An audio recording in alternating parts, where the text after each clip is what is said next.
¿Es posible modificar el tiempo para conseguir que, por ejemplo, llueva más o que llueva menos? Hay quien argumenta que sí es posible y que de hecho ya se está haciendo. Lo cierto es que, según recoge la Organización Meteorológica Mundial, en estos momentos hay más de 50 países que investigan técnicas de modificación artificial del tiempo, pero al menos de momento todavía no se ha conseguido nada convincente. Hoy hablaremos de la siembra de nubes, una técnica que ha generado gran interés en el ámbito de la meteorología y la ingeniería ambiental. Ha sido protagonista recientemente en Dubái, donde se están llevando a cabo esfuerzos para combatir la escasez de lluvia. Pero, ¿qué es exactamente la siembra de nubes? ¿Cómo funciona esta técnica o cuáles son las implicaciones, desafíos y perspectivas que representa? Hoy en Plaza al Día, siembra de nubes. ¿Podemos modificar el clima?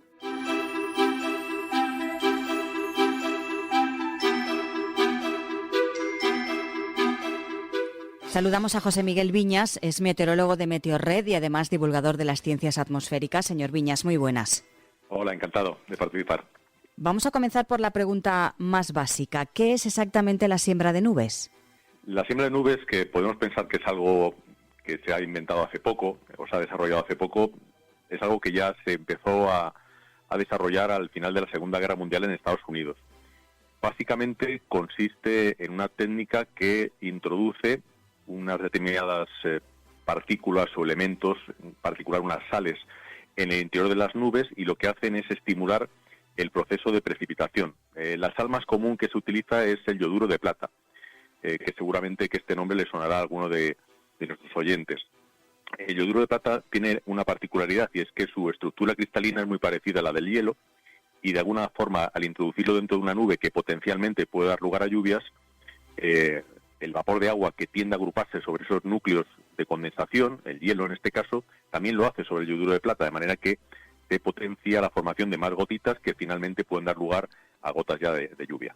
¿Y podría explicarnos exactamente cómo funciona ese proceso de siembra de nubes? Sí, quizás para entenderlo tenemos que entender cómo se forma la lluvia en una nube, por ejemplo. En el aire hay partículas, son invisibles, de distintos tipos, y muchas de ellas tienen esa capacidad higroscópica que se llama de atrapar vapor de agua. De manera que cuando ya se forma una nube, pues ahí dentro hay vapor de agua que potencialmente puede formar gotitas. Si introducimos con esa siembra el yoduro de plata en determinada cantidad, pues en torno a esos núcleos de yoduro de plata se van formando embriones de hielo o de agua líquida, y finalmente tienen lugar los procesos de crecimiento y dan lugar pues a un granizo que puede llegar a tener un cierto tamaño, o a una gota de lluvia. Cuando ya son muy grandes, precipitan y se produce la precipitación. Quizás alguien que nos esté escuchando en estos momentos piense, ¿por qué están hablando de la siembra de nubes, ¿no? Vamos a poner un poco en situación por qué estamos hablando de esta cuestión. Y es que en la ciudad desértica de Dubái, en menos de 24 horas, la semana pasada, cayó una lluvia torrencial, hasta 254 litros por metro cuadrado. Se convirtió la ciudad en un inmenso charco debido a esas intensas lluvias que, como decimos, cayeron la semana pasada en Emiratos Árabes, según el Centro de Meteorología Nacional, una cifra récord. Y además, algunos apuntan a que el motivo de estas lluvias tan intensas podría estar en la sonada técnica de la siembra de nubes de la que estamos hablando hoy. Otros muchos, sin embargo, atribuyen estas impresionantes tormentas al cambio climático. Señor Viñas, ¿cuál es su opinión al respecto? Sí, aquí se han cruzado informaciones diversas y al final pues han salido ese tipo de informaciones. Está claro que en Dubái realizan de vez en cuando siembras de nubes porque tienen un proyecto muy potente en el que han invertido mucho dinero, y es uno de los países del mundo, junto a China, en los que más se está invirtiendo en desarrollar esas técnicas. Pero por otro lado, cuando vemos un poco lo que ocurrió allí, esas imágenes tan impactantes de la ciudad inundada y el sistema tormentoso que dio lugar a esas lluvias, entendemos que fueron unas lluvias o un episodio de lluvias que abarcó una superficie muchísimo mayor que la de Dubái, y que además no fue una cosa puntual, aunque cayeron en esas 24 horas los 200 y pico litros, sino que durante varios días por la zona pues ya se produjeron también lluvias muy intensas. El tema del cambio climático está un poco puesto ahí también en algunas noticias, porque es verdad que estamos viendo en muchos lugares del mundo situaciones tormentosas o episodios que dejan lluvias de este calibre, de una magnitud extraordinaria, o tormentas o granizadas. Y bueno, pues parece que sí, que hay una cierta relación con el calentamiento global. Y esta relación viene de la mano de la superficie de los océanos. Estamos viendo ya desde hace unos cuantos años, pero particularmente desde el año pasado, que la superficie oceánica por muchas regiones del mundo está con una temperatura muy por encima de lo que sería normal. Y eso, cuando en una zona se forma una gran tormenta, como la que tuvo lugar allí en la península arábiga, pues el estar cerca a ese mar tan caldeado, lo que hace es aportar un vapor de agua extra, que si no estuviera tan caliente el mar no llegaría a la tormenta, y hace que ese proceso de precipitación sobre el que estamos hablando pues sea particularmente intenso o eficiente, y dé lugar finalmente a esa lluvia torrencial con las consecuencias que hemos visto. ¿Cuáles cree, según su opinión, que serían, por ejemplo, los desafíos o las principales preocupaciones que irían asociadas con esa siembra de nubes si se llevara a cabo? Bien, hay que pensar que a día de hoy las técnicas que se usan o se aplican tienen un carácter experimental, y además la escala de aplicación es local, es pequeña. Por eso no se puede justificar que esas lluvias que hemos visto pues estaban asociadas a las técnicas que han podido usar en Dubái o en otras zonas de por allí. De manera que, bueno, quizá el reto es mejorar esas técnicas y ver hasta qué punto podemos tener un control sobre realmente la producción de lluvia cuando hay una nube que puede potencialmente dar lugar a esa lluvia. Y quizá el riesgo es que esto se nos vaya de las manos, que al final pues se hagan proyectos ya a una gran escala y que puedan tener unas consecuencias que pues no tengamos un control sobre ellas. Para mí ese es el principal temor, ¿no? Porque al final no tenemos un control porque no tenemos un conocimiento profundo de lo que pasa dentro de una nube. Pero si lo tuviéramos hipotéticamente, pues podría esto descontrolarse, ¿no? Y eso es lo que yo creo que hay que intentar evitar. Como decimos, vamos a hablar de algo futurible. ¿Cree que podría un poco la siembra de nubes ser una solución a largo plazo para la sequía que, por ejemplo, vivimos en España? ¿O es pronto para determinar eso? Sí, es pronto. Yo pienso que habrá un desarrollo en estas técnicas y que quizá dentro de 10 años pues estemos ya en un punto diferente en el que ya tengamos no un control total, pero quizá sobre un área determinada sí que podremos a lo mejor manipular una nube de forma que podamos producir una lluvia en una zona en concreto, pero a escala muy pequeña. Pero pensar que en un país como por ejemplo puede ser el nuestro, que de vez en cuando tenemos sequías, lo estamos viendo ahora en el Mediterráneo, Cataluña, zonas del sureste, esas sequías que incluso pueden estar potenciadas por el propio cambio climático, porque está favoreciendo que sean más persistentes en algunas regiones de la Tierra, pues eso viene dictado por la dinámica atmosférica, y un control local, aunque se tuviera, de la lluvia, pues no va a evitar que pueda producirse un periodo prolongado en la que apenas haya las mínimas nubes necesarias para que pudiera sembrarse el yoduro de plata y provocar lluvia. Por lo tanto, yo eso así a día de hoy no lo veo. Del mismo modo que estamos hablando de estos sistemas que se utilizan para provocar esas precipitaciones, también existen, y también queríamos comentarlo hoy, campañas para evitar que una tormenta deje granizo de gran tamaño. A esto se le conoce como lucha antigranizo. ¿Esto se está llevando ya a cabo? Sí, lo mismo que la siembra de nubes. De hecho es un caso particular de siembra de nubes, pues también estas técnicas llevan muchos años aplicándose, no son muy eficaces, y por eso pues siguen haciendo un poco a ciegas a veces, sin obtener el resultado esperado. Y bueno, pues son de diferente tipo. Hay incluso una técnica muy parecida, que sería inyectar el yoduro de plata, pero en unas cantidades mayores, para que al final tengas dentro de la nube una cantidad muy grande de núcleos de condensación. Y en el caso particular de una nube de tormenta, que el peligro es que caiga un granizo grande, lo que provoca el yoduro de plata, teóricamente, es que se formen más granizos, pero de menor tamaño, de manera que al final, aunque esa tormenta deje una granizada, esa granizada no sea peligrosa, no cause daños en los cultivos, por ejemplo.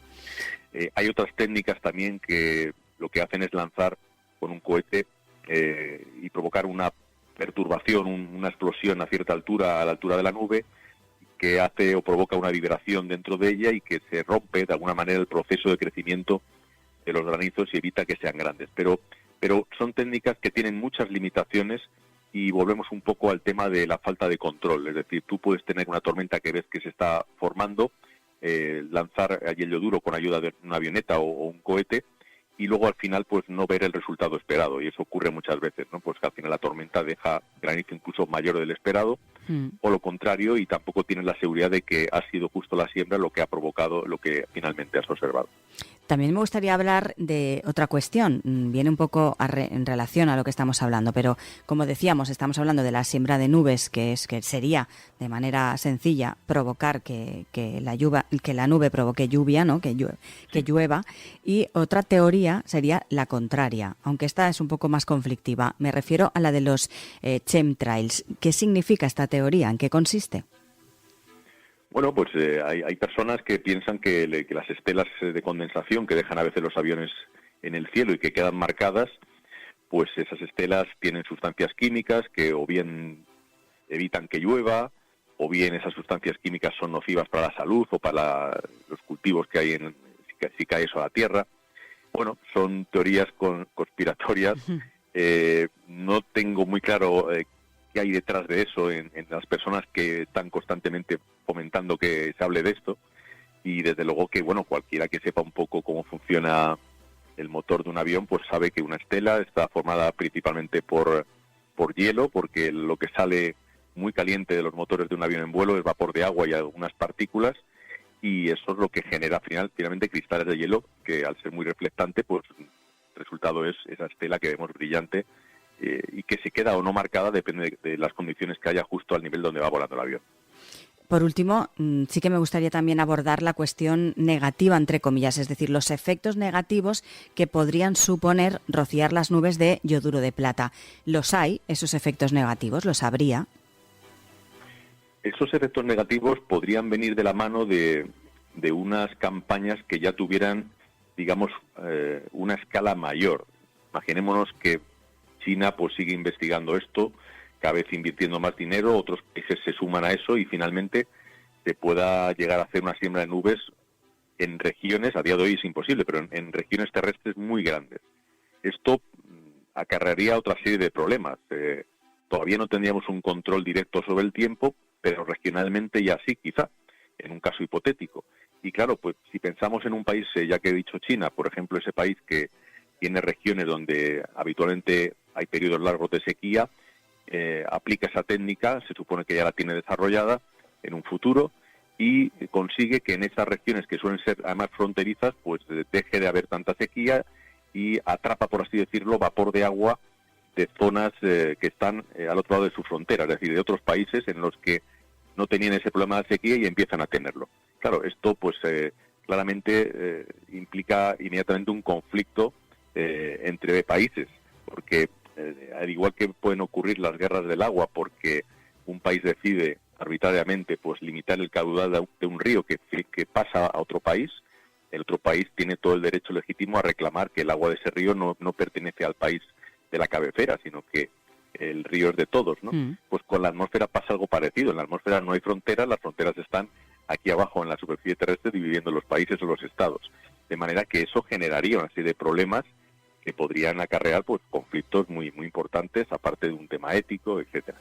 Eso de momento no va a suceder, estábamos hablando en un caso hipotético, pero sí que podemos concluir, señor Viñas, en que por mucho que la ciencia evolucione, de momento el ser humano no puede controlar que llueva o que no llueva, eso es así.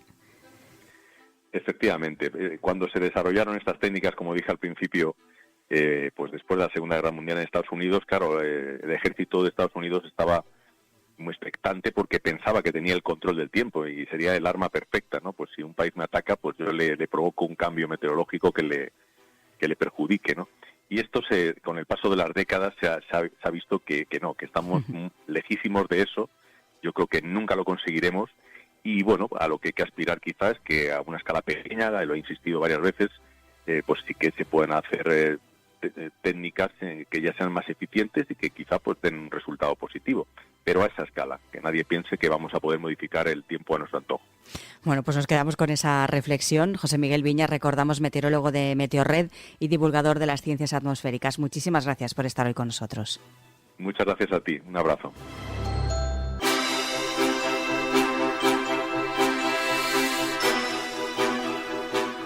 La siembra de nubes, como decía el meteorólogo Viñas, sigue siendo experimental y se utiliza, hacía hincapié en ello, a pequeña escala. El reto es mejorar estas técnicas y ver hasta qué punto podemos tener, dice, un control real sobre la producción de lluvia sin que se nos vaya de las manos. La siembra de nubes podría ser, dice, una solución a largo plazo para la sequía, pero actualmente también hace hincapié en que no tenemos un control total ni un conocimiento profundo de lo que pasa dentro de una nube. Es necesario, apunta, evitar que proyectos a gran escala puedan tener consecuencias no deseadas. Recuerden que pueden escuchar todos los contenidos de Plaza al Día en todas las cabeceras de Ediciones Plaza y, por supuesto, a través de todas las plataformas de podcast a las que pueden suscribirse y enviarnos sus comentarios. Además, el resto de contenidos de Plaza Podcast están disponibles en plazapodcast.es. Y por último, les animamos a seguirnos a través de las redes sociales.